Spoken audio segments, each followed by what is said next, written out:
저희 오늘 이제 그 4회차인가 5회차인가 이제 헷갈리는데, 저희 이제 그 거의 한 절반 정도 왔는데요. 데이터 분석 템플릿 스터디. 그 화면 공유하고 잠깐 시작할게요. 네. 네. 저 급하게 부랴부랴 준비하느라, 저도 공부하게 되네요. 준비하면서. 네. 잠시만요. 스프레드시트. 네, 잠시만요. 음,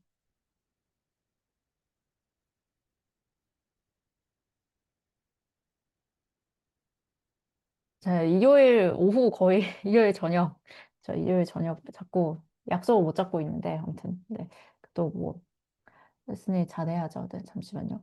어디 갔지? 어, 네. 저희 데이터 분석 과제 템플릿 스터디 이번 주 숙제는 따도 잘 못 드렸고, 그래서 세그먼트 분석에 대한 주차인 거고, 지난주에 모델 개발 투닝은 잘 들으셨나요? 네. 저 어떻게 진행되는지 아예 몰라서 잘 해주셨을 거라고 믿고. 그 다음에 이제 그 모델 개발 투닝, 그, 그 뭐지? 성능 검증, 그러니까 이 과정에서 가장 중요한 거는 제가 EDA는 본인만의 EDA 방식 같은 거 과제 전형에서 잘 물어볼 거니까 뭐 저는 어떤 함수 보통 이렇게 그 만들어 놓고 쓰잖아요. 그래서 그 본인만의 EDA 네, 감사합니다. 네. 그래서 EDA 방식 같은 거 이제 만들어 놓으면 좋다라고 이제 말씀드렸듯이 그 모델 개발하고 투닝하는 것도 사실 쓰는 모델 알고리즘이 거의 비슷비슷해요. 그래서 그 쓰는 모델 알고리즘 있으면은 그냥 바로 갖다 쓸 수 있게끔 모델 몇 개는 이제 본인의 것을 만들어 놓고 투닝도 옵투나 투닝하는 거 어떻게 하는지 조금 알아두시면 도움 많이 될 거거든요. 그다음에 성능 지표도 종류별로 되게 많잖아요. 그래서 성능 지표 어떻게 이제 산출하는지도 알아두시면 좋고 인사이트까지 도출하면 너무 좋은데 뭐 여기까지 못해도 사실 뭐 앞에 거 잘하면은 그게 무난하거든요. 그래서 그 해석력, XAI 그런 여러 가지 방법들, 뭐 쉐이나 뭐 나임이나 아니면 그냥 이 단순히 다시 EDA 단별량 EDA 그려서 뭐 인사이트 도출할 수도 있고 그런 이제 해석까지 같이 하면 더 좋다. 근데 뭐 해석은 뭐 사실 그렇게 크게 기대하진 않아요. 내 앞에 있는 것까지만 잘 하셔도 돼요. 그래서 최소한 어떤 내가 한 세네 개 이상의 모델을 알고 있고, 그 다음에 투닝할 수 있는 거, 옵투나도 투닝할 수 있는 정도는 하셔야 됩니다. 그리고 성능 산출할 수 있는 거 정도까지는 하셔야 되고요. 이번 타임은 뭐냐면 약간 좀 DA스러운 것들을 이제 할 건데, 그 DS랑 DA, 그러니까 DS AI 쪽의 ML 엔지니어랑 그리고 DA랑의 가장 큰 차이가 뭐냐라고 하게 되면, 데이터 사이언티스트는 성능을 올리는데 조금 더 많이 집중을 해요. 그래서 저의 모델의 성능을 올리는 거. AI 엔지니어도 뭐 저의 모델의 성능을 올리는 데 집중을 하거든요. 근데 DA 같은 경우는 그 모델의 어떤 성능을 올린다기보다는 그 해석을 하는데 조금 더 포커싱이 많이 되어 있다고 보시면 돼요. 그래서 그 어떤 해석의 방법론 중에 하나의 어떤 세그먼트, 그러니까 모델 분석하는, 그러니까 데이터 분석하는 방법론 중에 가장 어떤 대표적인 것 중에 하나인 세그먼트 분석에 대해서 오늘 이제 말씀을 드릴 건데요. 똑같이 텔코 커스터머 천이에요. 이 정도면 텔코 커스터머 천을 거의 씹어 먹겠네요. 아무튼. 그래서 세그먼트 분석인데, 저도 막 이것저것 많이 뭘 찾아봤네. 아까 수업에 잔재가 남아있네요. 네. 네, 아무튼 그래서 텔코 커스터머 천으로 세그먼트 분석하는 것들을 말씀을 드릴게요. 그래서 오늘 뭐 그렇게 길게 막 하진 않을 텐데, 잠시만요. 저 엑셀 파일. 네. 필요한 것도 잠깐만요. 이렇게. 그래서 세그먼트 분석을 말씀드릴 건데, 잠깐만요. 엑셀 띄워놔야 되고. 음, 좀 옮겨버려야겠다. 그 세그먼트 분석이라고 한다면은 뭐 어떤 게 세그먼트 분석에 해당되는 거냐면 사실 약간 요즘은 그러니까 마케팅을 한다고 하면 이제 보통 마케팅에서 이제 많이 하실 거거든요. 네, 마케팅을 한다고 하면 크게 이제 두 가지 방법으로 마케팅을 이제 실무에서 하시게 될 거예요. 그래서 내가 데이터를 이용해서 마케팅을 한다 하면 첫 번째는 어떤 나이 지배인 같은 모델을 사용을 하는 거예요. 예를 들면 내가 차량 구매 예측 모델을 개발했어요. 그래서 차량 구매 예측을 그래서 구매할 것 같은 애들, 뭐, 아무튼 이런 애들 뽑아가지고, 이렇게 계속 내 걸리지? 자꾸? 괜찮으나요? 저만 내 걸리는 건가요? 혹시 내 걸리면 말씀해 주세요. 왜 갑자기 저의 표정이 완전 이렇게 느리게 되지? 근데 그래서 그 차량 구매 예측을 모델 개발해가지고, 뭐, 앞에 있는 이 성능 그 높은 애들, 그러니까 이 차량 구매할 것 같은 뭐, 탑 1000, 뭐, 이런 애들 뽑아서 마케팅을 할 수도 있는 거죠. 그래서 모델을 사용해서 그냥 모델 스코어가 높은 애들한테 마케팅을 하는 거예요. 그런 방법이 있고, 그 다음에 두 번째는 그러니까 그런 건 이제 모델을 잘 만들 필요가 있는 거죠. 그래서 모델 반응할 것 같은 애들 이제 추려가지고, 이렇게 모델 기반으로 이제 마케팅을 하는 그 모델 스코어가 높은 애들한테 마케팅을 하는 방법이 있고, 그 다음에 두 번째는 뭐가 있냐면, 그, 이제 이거는 이제 보통 이 반응이 높을 것 같은 사람한테 TM을 하고 반응이 높을 것 같은 사람한테 아, 그 땡땡님한테만 보내드리는 쿠폰이에요 하면서 그 사람한테 쿠폰을 보내는 거잖아요. 근데 그거 말고 실제 실무에서는 이런 이벤트 예를 들면 지금 지금 우리 신규 고객인 경우에는 지금 가입하면 뭐 얼마 혜택 줘요. 이런 경우 아니면은 우리 갑자기 이제 뭐 대학생 이벤트 하고 있어서 대학생이 이거 카드 개설하면 이런 이벤트 해요. 우리 약간 조금 약간 뭐가 있죠? 이마트 약간 이벤트 하고 있어서 이마트 얼마 이상 이용하면 혜택 줘요. 했을 때 그 얼마 이상이 어떻게 해야 되지? 그 타겟팅은 누구한테 해야 되지? 그런 것들을 할 때 이제 세그먼트 분석을 하는 거죠. 그래서 그냥 이제 모델 기반으로 딱 이제 그냥 이렇게 발송해버리는 어떤 FC나 아니면 전화 뭐 이런 것들 문자 이런 부분은 그냥 모델 스코어가 높은 애한테 딱 발송하면 되겠지만 그거 말고 이제 우리가 얘네들한테 마케팅을 해보자 라고 했을 때 사실 사용자 입장에서 뭐 그 어떤 이 이벤트를 만들어야 되는 거잖아요. 오늘 우리 특별 MG 이벤트, 특별 대학생 이벤트 아니면 이런 어떤 아니면 5년 동안 이용한 고객들, 5년 이상 이용한 고객들에게 이벤트예요. 뭐 이런 어떤 그때 5년 이상으로 해야 되는 건지 10년 이상으로 해야 되는 건지 그 이벤트 한다면 뭘 해야지 사람들이 반응을 잘할까? 라는 것들을 이제 만들 때 세그먼트 분석을 하겠죠. 그래서 저희는 이제 세그먼트 분석을 이제 텔코 커스터머 채널 세그먼트 분석을 한다라고 하게 되면 이제 뭐 어떤 부분을 해볼 수 있을지 제가 예시 몇 개만 들어온 거거든요. 그래서 그 예시 몇 개 설명드리고 거기서의 어떤 핵심적인 개념인 카이제오 검정이나 T테스트에 대해서만 잠깐 설명을 드릴 거예요. 그래서 보통 많이 쓰는 어떤 검정. 그래서 제가 문제에 대한 설명을 하도 많이 보셨으니까 이제 설명을 안 할게요. 이 어떤 예측 문제인지는 설명 안 할 거고, 저희 계속 이탈 예측하는 거였잖아요. 그래서 이탈 예측하는 거였는데, 제가 오늘 크게 풀 문제는 크게 두 개예요. 하나는 이제, 첫 번째는 카이제오 검정을 쓰는 거, 하나는 이제 T테스트 검정을 쓰는 거 이제 말씀을 드릴 건데, 제가 지난번에 이제 그 EDA 그리면서 약간 멈칫했던 것들이 몇 개 있었어요. 이런 거는 통계 검증이 필요한 게 아닌가? 라고 멈칫멈칫했던 것들이 몇 개 있었는데, 예를 들면, 어, 폰 서비스가 대표적으로 그런 예시인데, 폰 서비스 유무에 따라서, 이게 뭔지 모르겠어요. 아무튼 폰 서비스, 이제 전화 서비스에 가입되어 있는 고객인지 유무인 것 같아요. 그 가입되어 있는지 유무에 따라서 천의 차이가 있냐? 라고 했을 때, 사실 이탈률로 봤을 때는 24%, 26%라고 해서 뭔가 이게 차이가 있다고 봐야지 말면 애매하잖아요. 24.9랑 26.7은 유의미한 차이일까? 근데 24.9는 682명 중에 24.9인 거고, 얘는 6,360명, 거의 얘 10배가 되는 수준에서 26.7이야. 근데 이게 유의미한 차이일까? 라는 생각이 들죠. 애매하잖아요. 일단 유의미한 차이가 없어 라고 할 수도 있지만, 그게 진짜 유의미한 차이가 없는 걸까? 라는 생각이 들죠. 이런 경우에 이제 검증하는 거죠.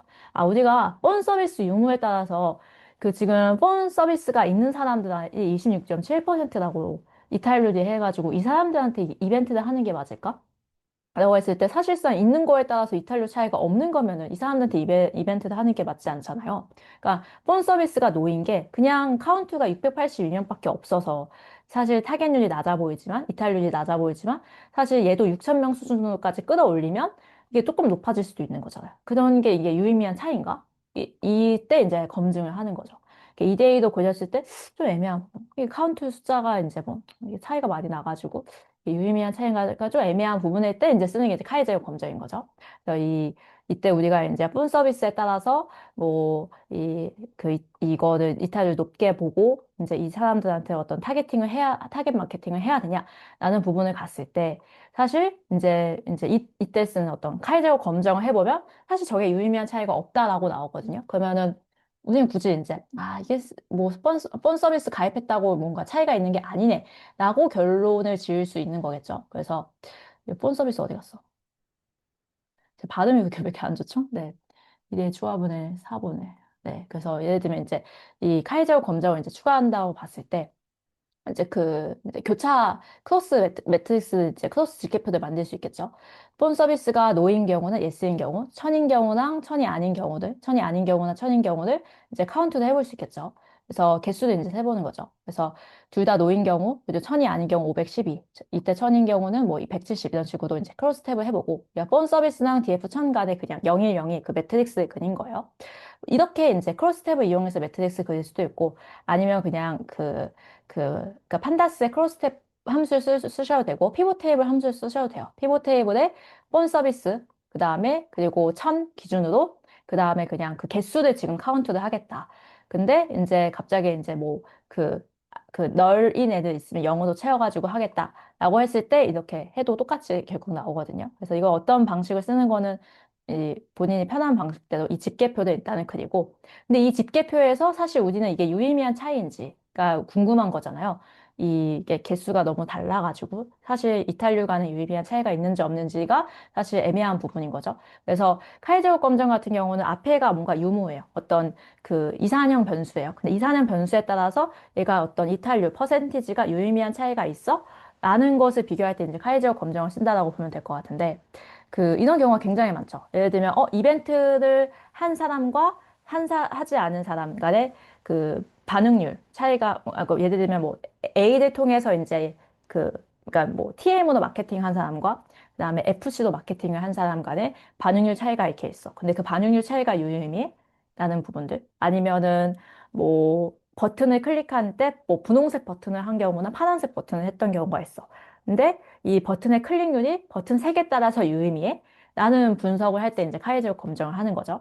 그래서 이 크로스 집계표를 만들고 사실 이 함수를 이용하면 되거든요. 스태츠도 보통 이제 통계 검증 같은 거를 파이썬에서는 하는데 사이파이 이용해가지고 사이파이 이제 스태츠 이용해서 통계 검증을 하시면 되는데 이 카이제곱 그 함수 이제 쓰시면 돼요. 그래서 함수 쓰시면 되는데 사실은 이제 이 크로스 직계표 여기다가 그냥 넣어놓고 얘에 대해서 그냥 검정해줘 하면 이제 검정해주거든요. 근데 검정하면 되는데 사실 조금만 더 자세히 설명드리면 일단은 카이제곱 검정을 하시는 거는 결국 이런 어떤 이산형 변수에 따라서 어떤 반응률 간의 차이가 유의미하냐를 이제 분석을 하실 때 쓰는 경우인 건데 그러니까 자주 쓰겠죠 카이제곱 검정은요. 그랬을 때 이제 이 크로스 직계표 같은 거를 이제 만드는 거죠. 자 예시로 일단 조금 말씀을 드리면 음.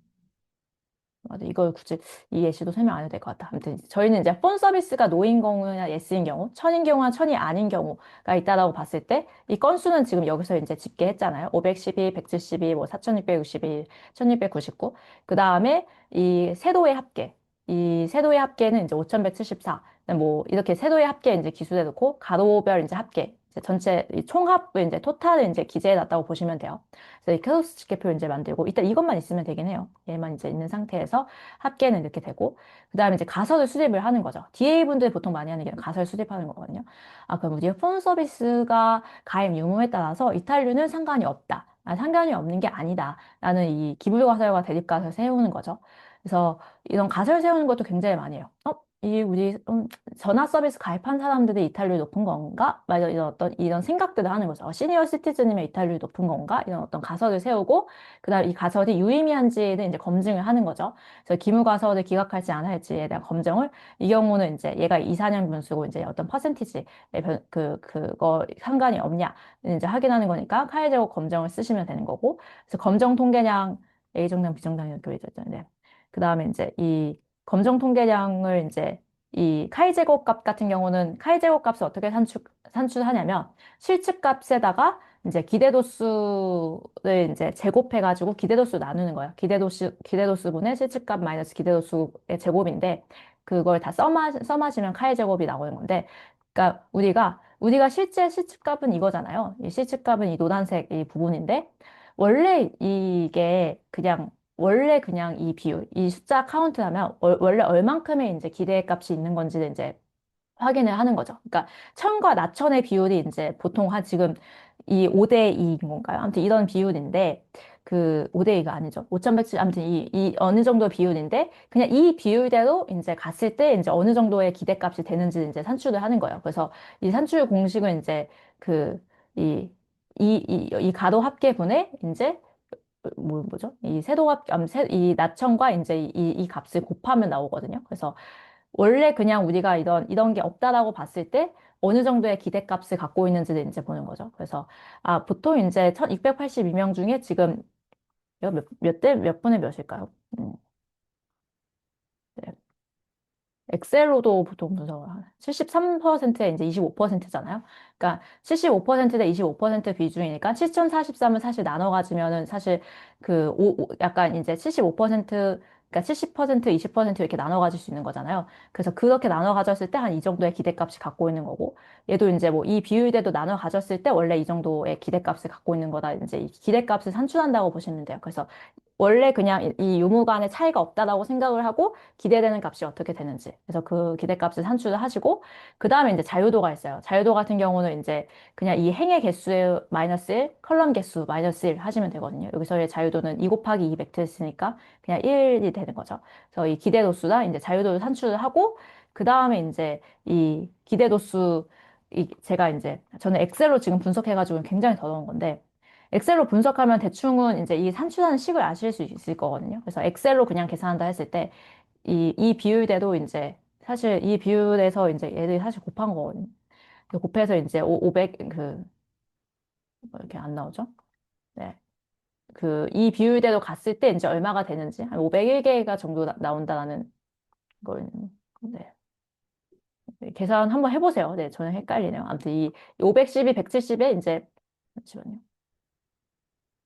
원래 이제 그, 네, 근데 이제 얘 682도 뭐 나눠 가진다고 했을 때 얼마가 되는지 하면 이제 501개인 거죠. 그러니까 이 75대 23, 73대 23으로 682를 나눠 가진다고 했을 때 원래 갖는 값이 어떻게 되는지. 그러니까 이 유무에 대한 차이가 없다고 생각을 하고 이제 나눠 가지게 됐을 때 기대도수가 어떻게 되는지. 그리고 이제 실측값이나 이제 빼서 이제 이 검정 통계량을 이제 구하는 거죠. 그래서 얘 같은 경우는 지금 이 이 산칙대로 이제 계산을 한 거예요. 네, 전 사실 통계에 굉장히 자신이 없습니다. 아무튼 이제 이 크로스 집계표, 그다음에 기대도수, 그다음에 이 검정 통계량대로 이제 각각 그 셀별로 이제 산출을 해가지고 그다음에 이제 이 썸을 다 이제 한 거죠. 이 값들 다 썸한 거죠. 썸을 했을 때 1.00 정도 나오는 거고. 근데 이거를 사실 엑셀에서 쉽게 할 수 있어요. 뭐, 이 함수, 카이 테스트, 그 다음에 뭐, 카이 MV인가? 이런 함수를 이용하면 쉽게 할 수 있다고 합니다. 그래서 이 함수 이용해서 이렇게 산출을 해도 되고, 저처럼 이렇게 표를 이렇게 만들어가지고, 실제로 손으로 계산을 해도 되고, 아무튼.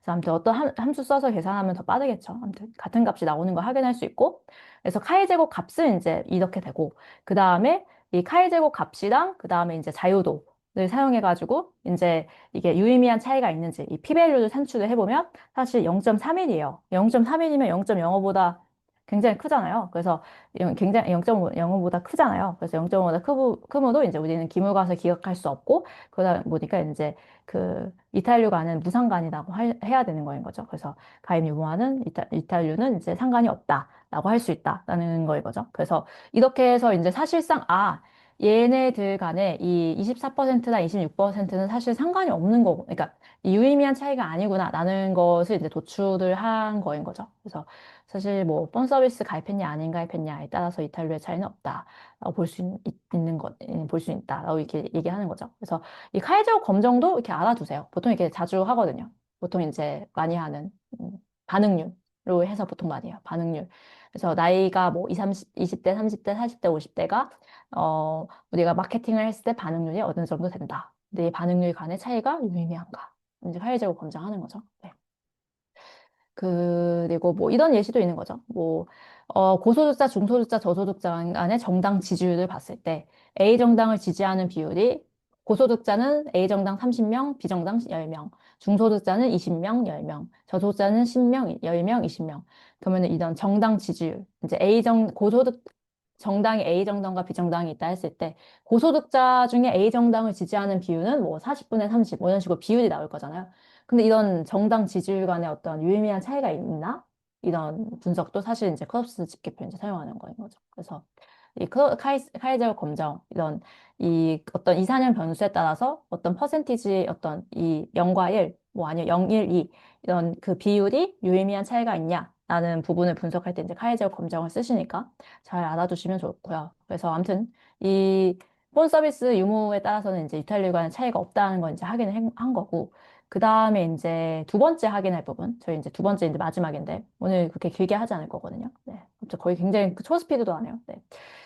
T-테스트에 대한 부분이에요. 그래서 또 이제 어떤 부분들을 또 많이 하냐면, 만약에 이제 우리가 이제 그 시니어 시티즌이나 토탈 찰지스를 이제 봤을 때 여기에 연속형 변수들이 있잖아요. 예를 들면 테뉴어 아니면은 이제 뭐 그 총 금액, 총 이용 금액, 먼스리 찰지스 이제 월 청구액 이런 식으로 연속형 변수가 세 개가 있었는데 그럼 연속형 변수의 평균 그럼 만약에 시니어 시티즌인지 그러니까 그 고령자인지 아닌지에 따라서 이 총 사용 금액, 총 청구액의 금액의 차이가 유의미한가?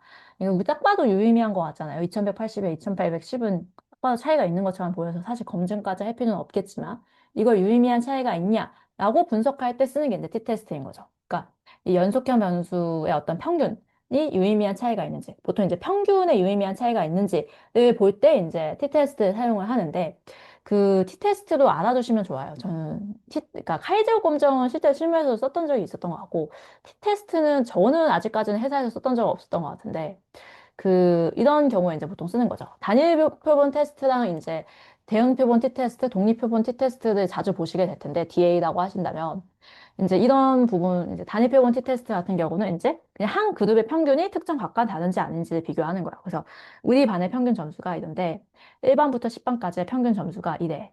우리 반의 평균이나 이 반의 평균이랑 유사한 건가? 아니면 다른 건가? 아무튼 이런, 이 특정 것과 다른 건가? 우리 반 평균이 52점인데, 전체 반평균이 50점이야. 52점과 50점은 다른 건가?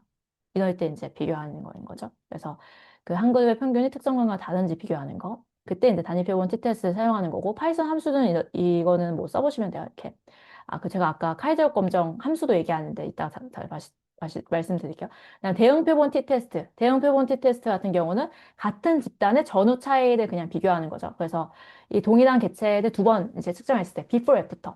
그러니까 실험을 했을 때 그러니까 처음에 어떤 상태였고 약을 먹이면 어떻게 되고 다이어트 안 하기 전에는 얼마였는데 다이어트 하고 얼마. 그 다음에 우리가 뭐 교육을 했어. 교육을 하기 전에는 평균이 얼마였는데 교육을 하고 나서 얼마였어. 이런 식의 어떤 그 유의미한 차이가 있는지를 비교할 때 이제 또 하고. 그다음에 독립표본 t-테스트 같은 경우는 이 경우도 진짜 생각보다 많이 하는데 그룹을 서로 다른 그룹 간에 이제 차이가 있는지. 그러니까 저희 같은 경우는 사실 독립표본 t-테스트를 써야 되는 경우인 거죠. 그래서 시니어 시티즌인 거랑 아닌 거. 그래서 인 사람이 있고 아닌 사람, 고령자가 있고 아닌 경우가 있는데 거기에 관해 이런 테뉴어의 차이가 유의미하냐. 우리 32.1과 33.2가 유의미한 차이야? 난 사실 좀 애매하잖아요. 이제 t-테스트 해볼 수 있는 거죠. 그 다음에 이제 딱 봐도 이제 유의미한 차이가 있는 것처럼 보이긴 했지만 그, 네, 이거는 굳이 안 해도 될 거네. 네, 그 토탈 찰지스가는 2181과 2810은 딱 봐도 이제 고령자한테 지금 너무 청구액이 좀 높잖아요. 네, 고령자의 청구액이 높고, 네, 고령자의 사실 이탈률이 사실 조금 높거든요. 그래서 고령자 이탈률이 높잖아요. 그러면은 고령자의 청구액이랑 고령자의 청구액을 약간 좀 약간 그 약간 청구이 그 나이 연령자 있으신 분들 중에 뭐 이 청구에 약간 할인 이벤트 뭐 이런 거 할 수도 있겠죠. 아무튼 그래서 그때 이제 그러면 얘가 유의미한 차이가 있는지 이렇게 봤을 때 그냥 하나만 볼게요. 일단 뭐 여러 가지 이제 분석을 해볼 수 있겠죠. 이 테뉴얼 차이가 유의미한 차이가 있는지, 그다음에 뭐 토탈 찰지스가 유의미한 차이가 있는지, 뭐 끝도 없이 분석할 수 있겠지만, 저는 이제 토탈 찰지스가 유의미한 차이가 있는지만 볼게요. 그렇게 했을 때, 시니어 시티즌인 경우에 토탈 찰지스, 그 다음에 시니어 시티즌, 이 아닌 경우에 토탈 찰지스, 그 다음에 시니어 시티즌인 경우에 토탈 찰지스가 있을 거죠. 그 두 개의 그룹이 있겠죠. 그 다음에 사실 이 독립표본 t-테스트 같은 경우는 이 분산으로 이제 분산에 따라서 이 p-value 값이 영향을 받을 수 있거든요. 그래서 두 개의 집단이 사실 동일한 집단이 아니잖아요. 그러니까 다른 집단이잖아요. 근데 다른 집단이지만 분포가 비슷하다라는 것을 사실 확인을 한번 해야 돼요. 그래서 등분산 검증을 일단은 등분산성에 대한 가정이 이제 필요하기 때문에 등분산 검증을 하는데 사실 이 t-테스트 전에 이제 이 등분산 검증을 하시면 이 p-value가 0.05보다 작으니까 분산 이제 이 등분산성 가정에 충족한다라고 볼 수 있고 그 다음에 이제 t-테스트 이제 돌리는 거죠. 그래서 이 이퀄 밸류 그러니까 그 분포가 같은지 안 같은지 그러니까 이제 p-value가 0.05보다 크면 이제 false가 되는 거고 p-value가 0.05보다 작으면 이제 등분산성을 충족하는 거죠. 그거에 따라서 사실 이제 돌아가야 되는 t-테스트 검정이 달라가지고 이제 이 조건을 이제 넣는 거고 그 등분산성 검증을 이제 먼저 사전에 하는 거고 여기는 이제 뭐 사실 그 이 p-value 0.05보다 작으니까 얘 이퀄 밸류 이제 뭐 이퀄 밸류 true로 해가지고 들어가겠죠. 아무튼 이제 그 다음에 이제 이 t-테스트 이제 돌리게 되면은 그룹 0이랑 그룹 1 간에 이제 t-테스트 돌리면 p-value 이제 굉장히 작죠. 그래서 굉장히 작아서 사실 얘네 간에 이 토탈 찰지스 1900 간에는 유의미한 차이가 없는 게 아니, 그러니까 그 토탈 찰지스 평균 값의 차이가 있는 거가 되는 거인 거죠. 사실 이 해석도 굉장히 사실 얘가 좀 예민하게 해석을 해야 되는데 그 차이가 없다라는 거랑 차이가 있다는 건 좀 다른 거잖아요. 차이가 없는 게 아닌 거인 거잖아요. 그러니까 이런 말 같은 장난을 좀 잘, 말을 되게 조심해서 하셔야 되긴 하거든요. 그래서 그 차이가 없는 게 아닌 것을 이제 검증을 한 거죠. 네, 그래서 이 토탈 찰지스 이 두 개 이제 시니어 시티즌과 이제 시니어 시티즌이 아닌 사람 간의 이제 차이가 있는 거인 거죠. 그래서 뭐 그런 부분들도 이제 검증을 해서 이제 밝혀낼 수 있다라는 거죠. 그래서 이 함수들을 한번 써보시면 도움이 될 거예요. 그래서 test 뭐 ind 뭐 그 다음에 그리고 카이 제곱 검정 같은 경우는 제가 어떤 함수를 아까 썼었냐면 엑셀로 이제 하실 수도 있겠지만 사실 이제 파이썬으로 하시면 파이썬으로 이제 함수 짜서 하실 테니까 그러면 이제 이 그 사이파이 이제 활용하셔서 이제 분석하시면 되거든요. 그래서 크로스 매트릭스 넣어가지고 여기 p-value 값 이제 나오면 이제 0.05보다 크잖아요. 이렇게 이걸로 이제 뭐 자유도는 지금 1인 거고 이걸 보고 이제 분석하시면 되겠죠. 그래서 기대도수도 이렇게 출력을 해주네요. 네. 제가 이제 손으로 계산한 것들 이렇게 손으로 이렇게 출력이 되어 있죠. 네. 그래서 엑셀로도 한번 해보시고 손으로도 한번 해보시고 그러니까 엑셀로도 해보시고 엑셀로 해보시는 거는 보통 이제 이런 거 시험에 나오는 거는 뭐 그 분석 시험을 막 손으로 시험 보는 경우다 하면 이런 거 손으로 시험해서 보겠죠. 근데 뭐 코딩할 수 있다고 하면 함수만 잘 쓰시면 되겠죠. 그래서 카이제어 검정, 그다음 T테스트 검정 정도는 알아두시면 아마 도움이 될 거예요. 네. 그래서 여기까지 질문. 네. 그래서 저도 사실 이게 진짜, 저는 그 실무에서 가설 검증 이런 거 하지 않거든요. 그래서 여기에 굉장히 취약해요. 그래서 가설 검증하고 하는 거에 정말 굉장히 싫어하는데, 네. 그, 음, 네. 이제, 카이제곱, 나 뭐죠? 검정이랑 T테스트 같은 경우는 알아두시면 많이 유의미할 거고, 보통 DA 분들이 하시는 부분들이 이제 가설, 그, 수립을 이렇게 많이 해요. 그러니까 가설들 이제 여러 개 이제 수립을 하는 거죠. 저는 지금 가설 한 개만 수립한 거잖아요. 예를 들면 이제 뭐, 시니어 시티즌에 따라서 이제 그 토탈 차지수가 이제 유의미한 차이가 있으니까 뭐 이 사람들한테 뭐 고령자들한테 뭐 할인 이벤트 같은 거 해보자 뭐 이렇게 뭐 마케팅을 해볼 수도 있는 거고 아니면 이제 뭐 다른 것도 이제 다 해볼 수 있겠죠. 애매한 것도 이제 다른 것들 다 하나씩 보면서 그러면 이 세그먼트한테 분석해보자 이런 거를 한다고 보시면 될 것 같은데 사실 이런 보통 데이터 분석 과제를 하실 때 자주 나오는 게 어떤 거냐면 그러니까 이런 검증들을 결국 왜 하냐면은 만약에 저희가 막 예를 들면 채널 그 TM 있어요. TM 채널. 그러니까 채널이 이제 여러 개 있는데 채널별 이제 성과를 분석을 한다고 해보죠. 그래서 마케팅을 할 때 사실 어떤 채널로 하는지도 사실 중요하잖아요. 저는 사실 굉장히 많이 쓰는 사실이라는 단어를. 아무튼 채널별 성과 분석을 했을 때 예를 들면 뭐 우리가 만약에 채용 채널, 그러니까 채용 채널을 해보자. 우리가 가장 예를 들면 채용을 했을 때 우리 보통 채용 공고 어디서 보고 들어왔어요? 라고 하시잖아요. 그럼 채용 공고 사이트에서 봤어요. 기업 사이트에서 봤어요. 아니면 사람인에서 봤어요. 아니면 뭐 지인을 통해서 봤어요. 뭐 이런 식이 아니면 블로그, 뭐 기업 블로그, 기업 채용 테크 블로그를 봤어요. 뭐 이런 식의 어떤 어디서 들어왔어요? 라고 하잖아요. 이런 채널들을 보고 그 다음에 사람들이 응답을 할 거잖아요. 기업 사이트에서 들어왔다는 사람은 10%고 사람인에 들어왔던 사람들이 예를 들면 기업 사이트 예를 들면 전체 뭐 한 5천 명이 우리 이제 회사에 지원했는데 기업 사이트에서 이제 들어왔다고 하시는 사람들 뭐 100명 있고 뭐야 갑자기 왜 숫자가 네 그다음에 기업 사이트 100명 있고 사람인에서 봤다는 사람이 500명 있고 뭐 아무튼 이런 식의 어떤 숫자들이 이제 나올 거잖아요. 뭐 800명이 있고 뭐 아무튼 지인을 통해서는 뭐 50명 있고 아무튼 이런 해가지고 뭐 전체 뭐 썸해서 이제 얼마가 있다 하면 그러면 우리는 그러면 어디에 지금 계속 집중을 해야 될까? 그런 분석을 할 수 있는 거죠. 그래서 이런 분석도 보통은 하고 그 다음에, 그러니까, 왜냐면 우리가 모든 데 홍보하는데 사실 홍보 비용이 들어가잖아요. 그러니까 예를 들면 사람인에 홍보할 때 얼마 내야 되고, 테크 블로그에 홍보할 때는 뭐 우리 자사 테크 블로그에서 아닐 수도 있고, 홍보할 때 돈 안 들어갈 수도 있고, 아무튼 이런 그 채널별로 비용이 들어가는데, 사람들이 어디서 많이 이제 유입이 됐고, 어디 유입됐는지, 그 다음에 우리가 이제 유입 비용 같은 게 있는 거죠. 이 채널 홍보 비용.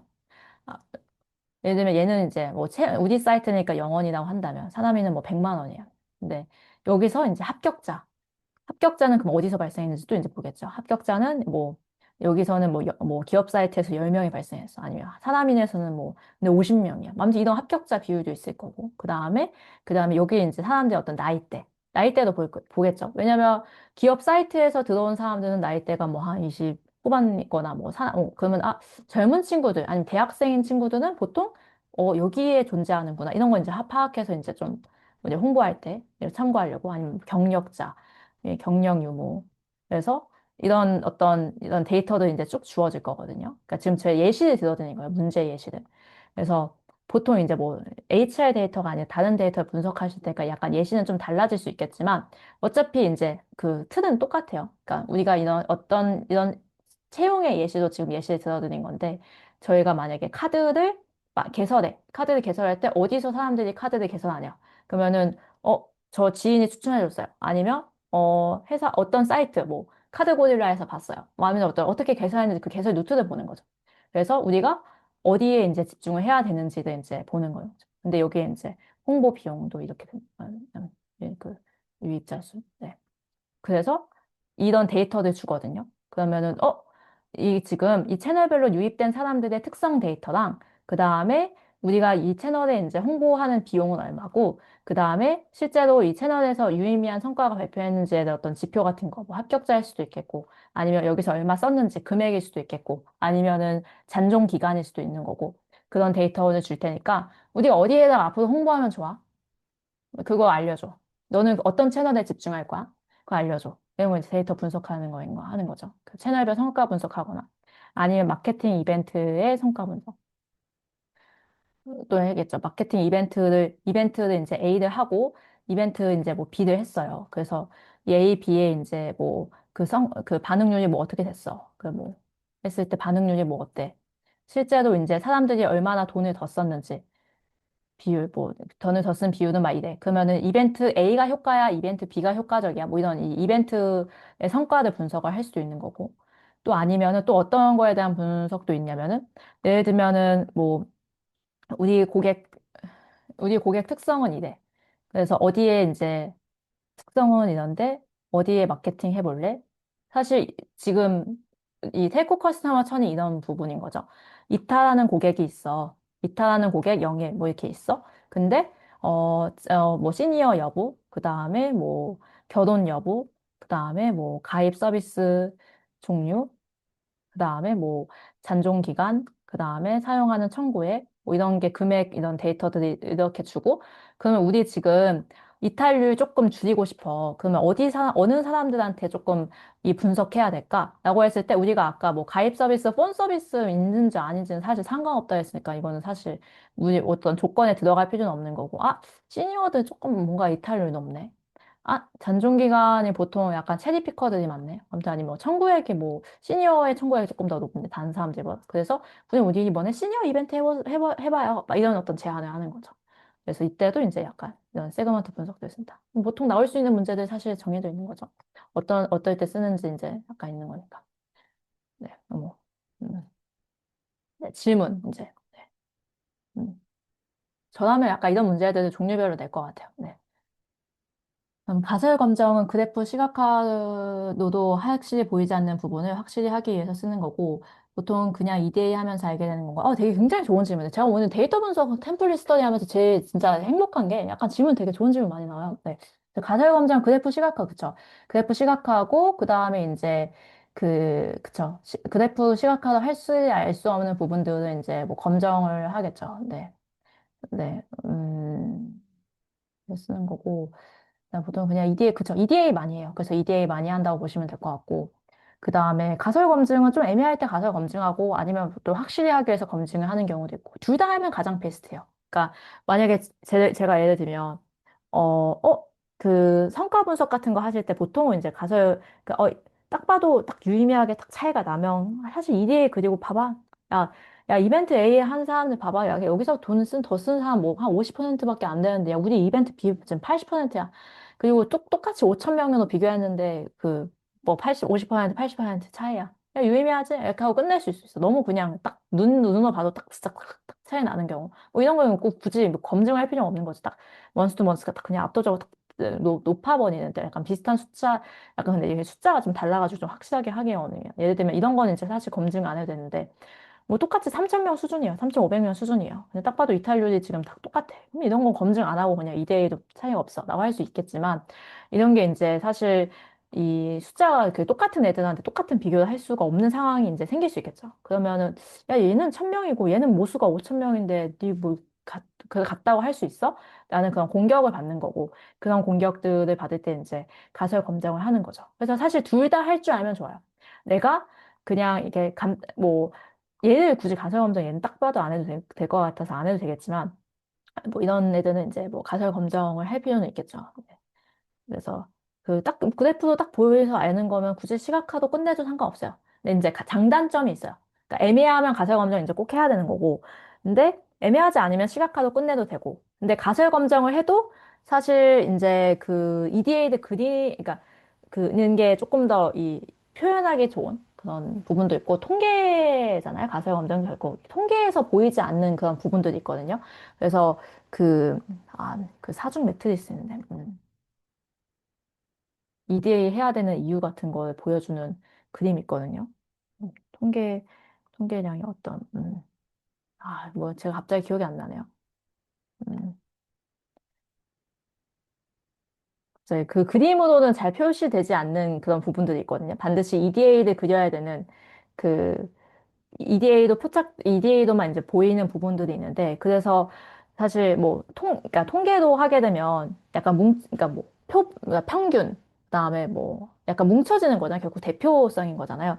그래서 기술적인 통계로 이제 확인되지 않는 부분은 EDA로 보이는 부분들도 있어요. 그래서 EDA를 그릴 필요는 있는 거죠. 그래서 보통은 그냥 EDA로 끝난다고 보면 돼요. 그래서 저도 역시 EDA도 많이 끝나고 대부분은 어떻게 딱 봐도 유의미한 차이도 기여되는 경우는. 근데 이렇게 하나하나 이제 성과 분석해야 되는 경우는, 진짜 그게 유의미한 차이야? 나는 어떤 그런 공격들을 계속 받으니, 이런 가설 검증을 할 수 있는 능력은 필요하겠죠. 그다음에 검증 결과는 신뢰할 만한지 확인하기 위해 데이터 품질 평가하는 방법이 있을까요? 품질 신뢰도 등 충분한 데이터인지 따라 검증 결과는 달라질 수 있을 것 같아서요. 그 데이터 품질, 검증 결과 신뢰만 확인해 데이터 품질을 평가하는 방법. 음, 품질 신뢰도 충분한 데이터가 충분하냐?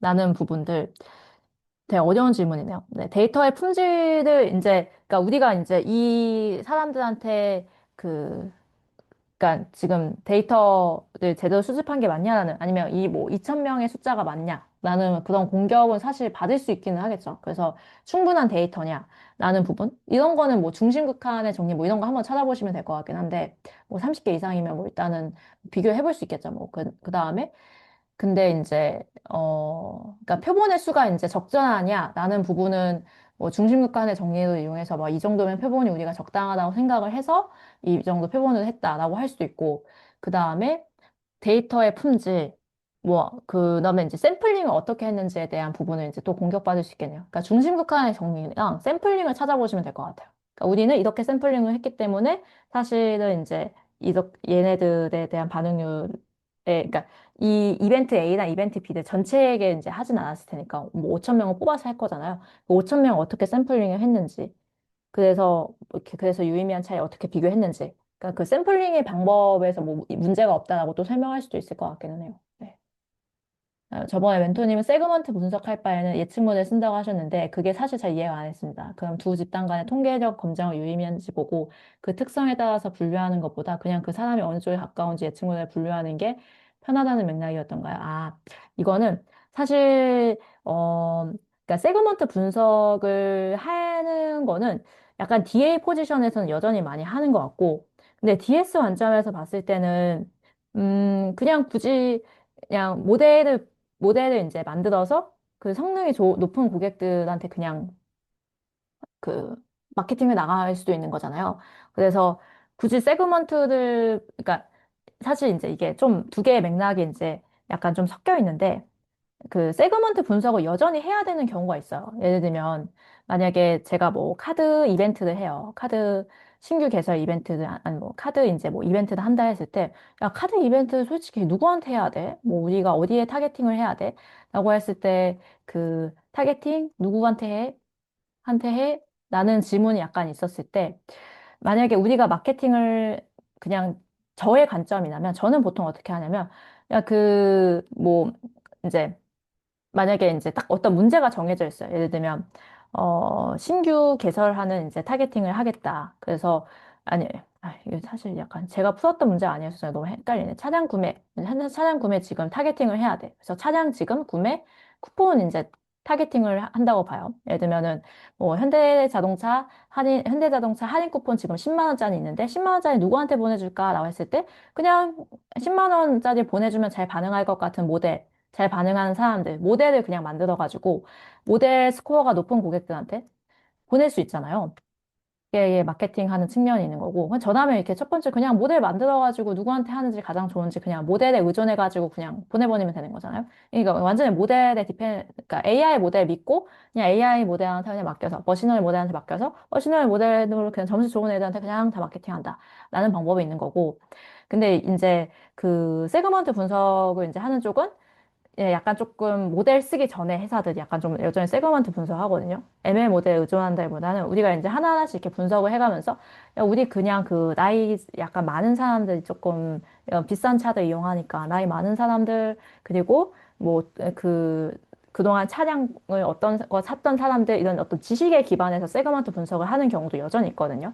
근데 사실 뭔가 어떤 이벤트를 만들어야 되는 경우가 아니면 그 세그먼트 분석보다는 약간 머신러닝 모델로 많이 넘어왔는데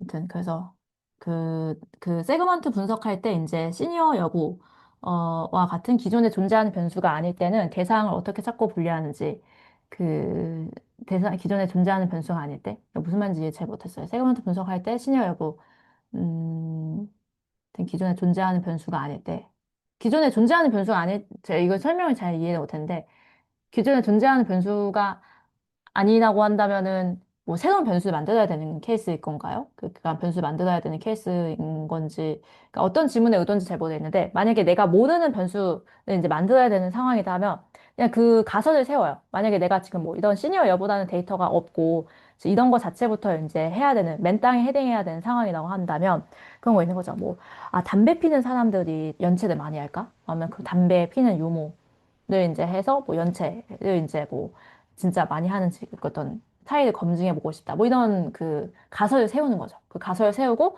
그 다음에 그 데이터에 필요한 변수들을 이제 만드는 거죠. 그렇기 때문에 DA 같은 부분들이 이제 비즈니스 이해나 아니면 이런 아이디어 같은 것들이 중요한 게 그 가설 맨 처음에 세워야 되는 거죠. 왜냐면 시니어 시티즌 변수가 안 주어질 수도 있어요. 근데 우리가 이 변수 유의미한 차이가 있을까 생각해 볼 수 있는 거죠. 그리고 여기에 또 없는 변수도 예를 들면 뭐 없는 변수 중에 저는 이제 생각이 별로 딱 안 나긴 하겠지만 안 나는데 어 어떤 채널로 들어왔는지 그 처음에 가입 채널이 뭔지에 대한 데이터는 없잖아요. 뭐 가입 채널 데이터도 가입 채널에 따라서 우리가 그 이탈률이 차이가 있는지 좀 비교해보고 그러면은 뭐 어떤 특정 가입 채널에서는 왜 약간 좀 이탈률이 높으면은 들어올 때 뭐 어떻게 한다든지 뭐 아무튼 이런 새로운 아이디어를 이제 계속 만들어야 되는 거죠. DA 분들이. 이런 변수들이 주어지지 않을 수도 있어요. 주어지지 않으면, 이런 차이가 있을 것 같아. 라는 가설을 세우는 거고, 그래서 그 데이터를 이제 변수도 만들어서 여기 이제 검증하는 거죠. 그것까지 하는 게 사실 이제 그 DA의 역할인 거죠. 이런 변수들이 주어져 있지 않을 때, 이제 차이가 있을 것 같아. 뭐 이런, 그 그 가설 세워서 하는 부분. 그 다음에 세그먼트 분석에 비해 머신러닝 모형으로 한계와 성능이 더 좋다고 말씀해 주셨는데 그러면 성능 측정은 매출로 판단하는 건지 아니면 다른 판단적인 기준으로 진행되는 건지 굉장히 좋은 질문이에요. 네. 되게 재밌네요. 좋은 질문 많이 해주셔서. 사실, DS는 일단은 성능 측정을 일단은 1차적으로 할 때는 그 AURC 뭐 이런 걸로 평가를 하겠죠. 모델 성능 지표도 평가를 하겠죠. 우리의 모델 성능은 얼마야? 라고 해서 모델 성능 지표 평가를 하지만 결국 궁극적으로 이제 다 마케팅까지 다 끝났을 때 평가를 하는 거는 그래서 실제로 반응률이 얼마야? 그다음 아니면은 실제로 그래서 여기에 있는 사람들이 뭐 매출액이 더 높아? 이런 현업이 보는 지표가 있어요.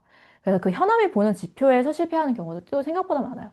왜냐면 우리는 그냥 어떤 예를 들면 우리가 만약에 마케팅을 할 때는 마케팅의 반응이 높은 고객. 예를 들면, 진짜 단적으로, 아, 이마트 누가 갈 건지, 올리브영 누가 갈 건지, 올리브영 가는 사람들한테, 그러니까 올리브영 마케팅을 이제 누구한테 해야 되냐. 이제 올리브영 쿠폰 5천 원짜리 할인 쿠폰 있는데, 5천 원짜리 할인 쿠폰 1,000만 명한테 다 주기 싫다는 거죠. 1,000만 명한테 다 주면 사실상 우리의 그 막 이벤트 예산이 그냥 그 들어가는 거거든요. 그러니까, 1,000만 명 중에 누구한테 주면 가장 좋을까? 그 반응 안 할 사람한테 굳이 뿌릴 필요는 없잖아요. 해도 어차피 배어있지 않은 사람들, 뭐, 안 뿌리죠. 그리고, 그 다음에 이제, 그, 좀, 마케팅을 반응하는 사람들 먼저 일단 예측을 해요. 사실, 이제, 커머스에 한정해서 말씀을 드리면, 그, 일단 반응 고객이 있고, 그러니까, 실제로 우리가 마케팅을 한다라고 했을 때, 어, 내가 마케팅을 하면 반응을 아예 안 하면 사실 의미가 없는 거잖아요. 마케팅에서 반응을 하는지 안 하는지. 내가 FC를 보내주면 읽지 않으면 사실 들어와야지 뭐 하든 말든 하지. 근데 안 읽어. 그러면 사실 의미가 없는 거니까 일단 반응을 하는지 안 하는지 보는 게 있고, 그 다음에 그래서 실제로 구매를 했는지 안 했는지, 뭐 이런 지표들이 있어요. 그러니까 그 쿠폰을 반응하고 하더라도 거기서 뭔가 구매를 이제 더 얼마나 했는지. 그러니까 내가 쿠폰을 보내면 읽어. 근데 읽었는데 읽고 나서 그걸 쓰는 사람 있고 안 쓰는 사람 있잖아요. 결국 쓰는지. 그다음에 쓰는데 진짜 어떤 그 우리가 생각하는 그 금액보다 더 썼는지 뭐 이런 어떤 실제 지표가 있거든요. 근데 사실 보통 이 실제로 구매했는지 안 했는지, 그러니까 이 쿠폰을 이제 실제로 썼는지 안 썼는지, 여기까지 가기에는 그 데이터에 어떤 한계가 있거든요. 왜냐면 여기까지 가는 경우는 거의 없어요. 그러니까 그 반응하고 뭐 실제 구매가 그렇게 일어났는지까지 맞추기는 쉽지가 않거든요. 그래서 이 투개 타겟을 약간 모델링 하는 경우는 없고 보통 반응으로 모델링을 해요. 그냥 그러니까 이 고객이 이 쿠폰을 보내주면 최소한 읽냐 안 읽냐라고 이제 반응하는 여부도 저희는 모델을 보통 DS에서는 만들고 그럼 반응을 예측하는 거지 사실 실제 실구매를 예측하는 건 아니잖아요. 그러다 보니까 뭐 실구매도 갔을 때 아닌 경우도 있고 그러니까 그 모델이 예측하는 타겟과 실제로 현업에서 보는 이런 마케팅하는 부서에서 보는 타겟이 다른 경우는 있어요. 그래서 이제 문제가 발생하는 경우도 있긴 한데 일단 데이터를 확보할 수 있는 데이터도 그 예측을 하고 그 다음에 그리고 실제 지표도 같이 보는 거죠. 그래서 두 개의 판단 기준이 사실 달라요. 둘 다 해요. 그래서 모델의 성능 지표가 있고 그 다음에 실제로 현업에서 보는 성능 지표가 이렇게 있다라고 보시면 될 것 같아요. 그러니까 저 같은 경우는 어떤 경우가 있었냐면 제게 되게 어려웠던 경우가 뭐냐면 제가 이제 뭐 저의 그 데이터 분석 그 2시간짜리 특강을 다 들으신 분이라고 가정하고 말씀드리면 제가 항상 그 특강 때 보여드리는 그 장표가 있어요. 근데 아직까지 한 번도 질문이 안 나온 게 있는데, 잠깐, 뭐, 일단 약간 시간이 있으니까 약간 좀 말씀을 드리면, 잠시만요. 이제 잠깐만, PPT 키우는데도 진짜 시간 많이 걸리네요. 네. 제가 그, 보여드리는 장표 중에,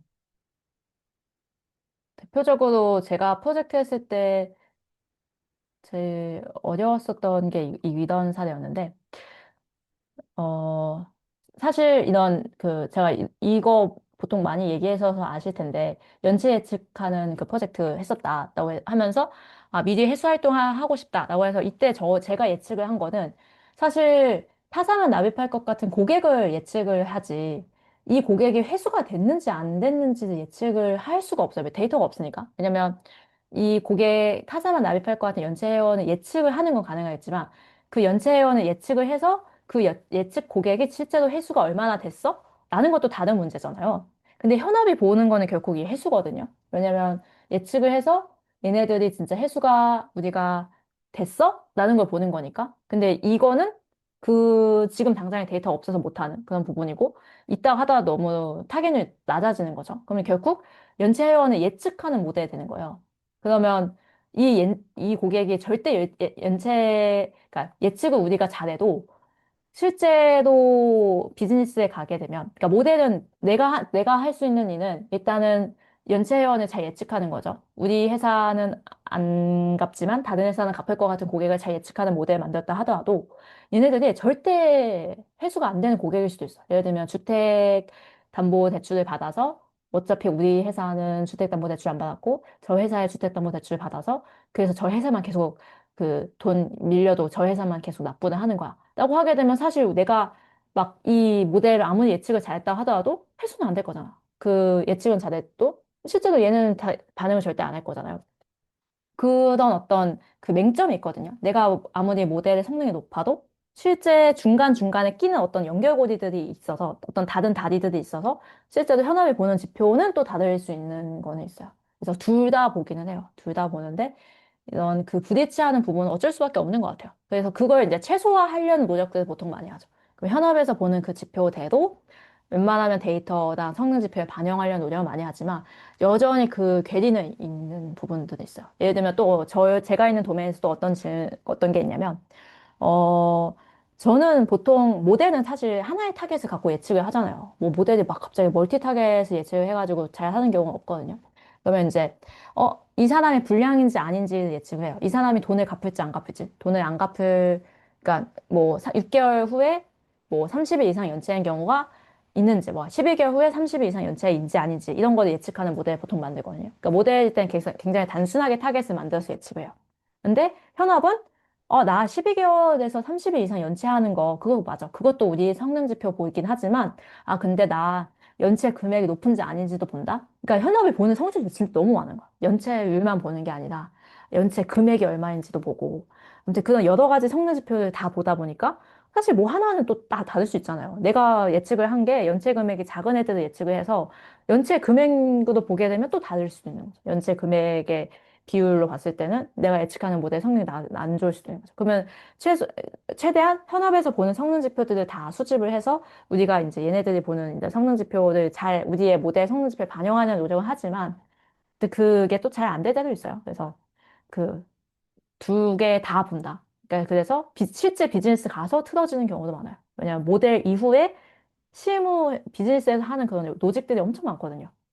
그, 그래서 이 비즈니스 노직들 추가되다 보면 또 달라지는 경우도 있고. 뭐 추천 모델 같은 경우도 뭐 추천을 뭐 한다 하더라도 추천 모델로 아무리 뭐 만들었다 하더라도 뭐 실제 뒤에 비즈니스 노직에 뭐 반드시 껴야 되는 노직도 있어요. 예를 들면 우리가 무조건 얘네들은 광고료를 받았기 때문에 얘네들은 맨 추천에 상관없이 광고 맨 처음 탑에 보여줘야 돼. 하면 사실 우리의 추천은 사실 밑에 이제 이렇게 있는 거니까.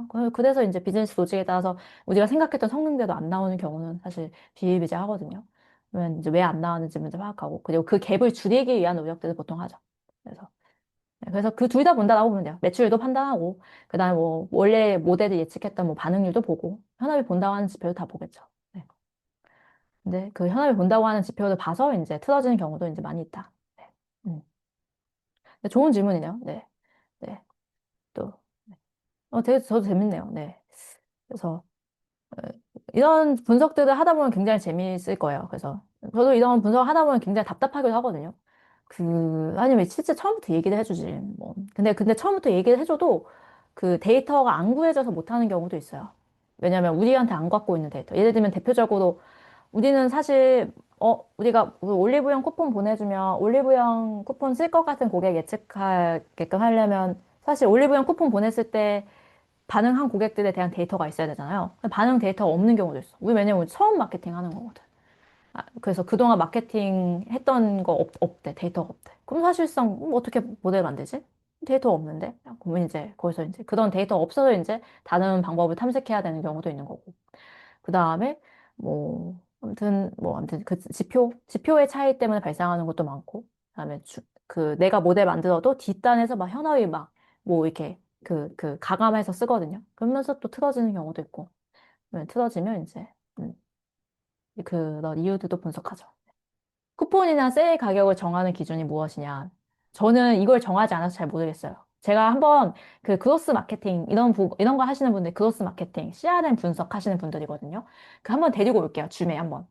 쿠폰이나 세일 가격 정하는 기준? 그쵸. 저도 잘 모르겠네요. 근데 제가 봤을 때는 보통 그 팀에서 약간 타겟팅하는 그런 거 정하는 것 같아. 야, 우리 약간 요즘 MG에 좀 타겟팅 해보자. 어떤 그 기업의 어떤 큰 틀이 있는 것 같아. 그 해에 우리 어디에 타겟팅 해보자라는 게 있는 것 같거든요. 그러면 그 큰 주제는 정해져 있는 상태에서. 그러니까 왜, 보통 CEO가 큰 주제는 약간 정하는 거죠. 야, 우리 이번에 뭔가, 야, 그 약간 그 뭐지? 뭐, 시장, 약간이면 뭐, 약간 뭐 화장품 쪽에 뭐 집중해보자. 뭐 아무튼 이런 거. 그 큰 주제 아니면 야, 배달의 민족 어떤 플랫폼 이런 것들에 집중해보자. 아니면 뭐 네이버 페이 같은 어떤 페이로 인터넷으로 결제하는 그런 것들을 좀 온라인 결제에 집중해보자. 어떤 큰 틀의 주제는 정해져 있고 거기 안에서 그러면 하이에 어떤 그룹을 해야 되냐. 뭐 이런 것들을 이제 짜잘짜잘하게 그냥 분석하면서 정하긴 하겠죠.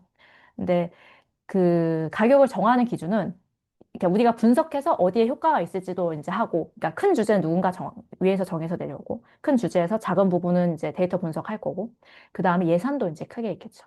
예산은 이제 얼마 있는지, 예산이, 마케팅을 쓸 수 있는 예산이 얼마인지에 따라서도 또 달라지겠죠. 그런 세 가지가 복합적으로 약간 정해져서, 결정이 되는 것 같아요. 네. 그래서 위에서 하라고 하는 한 주제, 그리고 우리가 분석했을 때 어떤 거에 조금 의미가 있다. 나는 그 어떤 그 세부적인 어떤 방안, 그리고 그 예산, 주어진 할당된 예산, 그 예산 내에서 가장 효과를 낼 수 있는 방안을 선택하는 것 같아요. 네. 한번 시안에 분석하시는 분들 한번 데려와 볼게요. 네. 저도 궁금하긴 하네요. 네. 그래서 이런 거 관심 있다 하면 이제 그로스 마케팅, 시안의 분석, DA 이런 포지션인 거죠. 나 약간 가설 세우는 거 좋아한다, 막 이런 거 하면. 네. 근데 이거 가설 세우는 거 싫어하는 분들 굉장히 싫어해요. 왜냐면 이게 진짜 답이 없거든요. 아니, 그 갑자기 이제 무한하게 이제 생각을 해야 되는 거죠. 아, 파트너에 따라서 이탈료 차이가 있을까? 아니면 뭐 인터넷 서비스 유무에 따라서 차이가 있을까? 뭐 아무튼 이런 생각을 계속 해야 되거든요. 근데 생각을 계속 하는 거를 싫어하는 사람들은 이제 모델 나는 이런 거 이거 너무 어려워. 하면 이제 이 모델 성능 향상에 조금 집중하고 싶다면 이제 DS 뭐 AI 이런 쪽인 거고. 나 이거 가설 세우는 거 좀 재밌어. 가설 세워가지고 유의미한 차이 있을까? 이대 그리고 뭔가 이렇게 검증하고 그럼 우리 여기에 마케팅 해보자. 이렇게 재밌다 하면 이제 DA 포지션에 맞는 거죠. 그래서 그거 한번 해보시라고 제가 오늘의 세션을 준비한 건데, 네. 그 DA 분들은 검정도 벌써 많이 한다. 네. A/B 테스트 같은 거, 검정, 이런 개념들은 카이제오 검정이나 T-테스트 검정 정도 알아두시면 좋을 것 같아요. 네. 네. 그, 저희가 오늘 못다한 질문들은 약간 CRM 분석하시는 분을 한번, 주에 한번 초대해 보도록 해볼게요. 네. 초대해 봐야겠다. 네. 또 질문. 네. 네. 그래서 그, 뭐, 마무리를 하자면, 이제 그 반응을 예측하고 뭐 쿠폰을 보내고 하는 부분의 그 두 가지 측면이 그냥 모델의 성능, 이제 그 예측 모델 만들어서 그 모델의 스코어 높은 고객한테 보내버리면 되지. 나는 쿠폰 보내버리면 되지. 라고 하는 부분이 있는 거고, 스코어 높은 고객한테 마케팅한다. 라는 게 있는 거고, 두 번째는 여전히 또 많이 쓰는 방법입니다. 세그먼트 분석해가지고, 우리가 이 세그들한테 뭔가 마케팅 해보자. 우리가 시니어 시티즌이 사실 뭔가 이탈률이 높고, 그리고 뭐 약간 이 청구 금액이 높은데, 우리 청구 금액 뭔가 할인 이벤트 한번 해보자. 라는 걸 이제 기획하고, 실제 마케팅을 이제 추진하고, 그랬을 때, 뭐 실제로 성과가 있었는지 분석하고, 이런 게 약간 이 세그먼트 분석하는 약간 DA 포지션이라고 보시면 될 것 같아요. 저희 다음 그러면 말씀드리면서 이제 마무리 지면 다음은 뭐냐면 제가 아까 자주 나오는 주제 이제 말씀드렸잖아요. 뭐 채널별 성과 분석, 마케팅 이벤트의 뭐 성과 분석, 그 다음에 이제 그러니까 이벤트 A나 이벤트 A 뭐 하지 않았을 때 이벤트. 이런 식으로 뭐 분석한다고 한다면, 아니면 그 다음에 이제 분석하는 거는 뭐냐면, 제가 이런 비슷한 채널별 성과 분석을 경험해 볼 수 있는 데이터를 드릴 거예요. 그래서 데이터를 조금 소개해가지고 제가 한번 그 카톡방에 내일 중으로 올릴게요. 그래서 다음 주에 하는 거는 우리가 세그먼트 분석할 때는 그냥 진짜 단순한 분석했었잖아요. 지금 얘가 유의미한 차이가 있어? 라는 분석을 했다면 우리가 이제는 RFM 분석이라고 야 이거 진짜 비용이 얼만데 이거 하는 게 의미 있어? 야, 우리 사람인에는 사실 500명이 유입되는데 홍보 비용 100만 원 걸. 한 명당 얼마씩 써야 돼. 근데 기업 사이트는 100명 유입되는데 홍보 비용 0원이야. 이렇게 했을 때 그러면은 어? 이 비용까지 다 감안하면 우리가 어디가 의미가 있어? 라는 그런 부분의 분석을 할 거거든요. 그래서 이 비용도 고려하고, 그 다음에 여기서 이제 얼마나 그 금전적인 이익을 가져오는지까지 봤을 때, 뭐, 어디에 추진하는 게 좋다. 이런 인사이트 도출하는 것도 이제 DA 분들이 많이 하시는 건데, 그 주제도 제가 조금 그 정리해서 과제를 올려드릴게요. 한번 일주일 동안 한번 고민해 보도록 해보시죠. 네. 질문 없으면 여기서 네, 마무리하도록 할게요. 오늘 간단하게 한다고 생각보다 되네요. 오늘 질문 굉장히 좋네요. 네. 굉장히 만족스러워요. 네. 아무튼, 네. 질문 좋네요. 네. 그러면, 그리고 그 합격하신 분들 있으면 저한테 말씀해 주세요. 합격하신 분들 주문 와주시면 너무 감사하겠습니다. 그리고 이런, 이렇게 저의 줌을 이어서 해주시면 너무 좋을 것 같아요. 네. 그러면 저 오늘 여기서 마무리하도록 하겠습니다. 과제는 내일 중으로 다시 공지 올리도록 할게요. 네.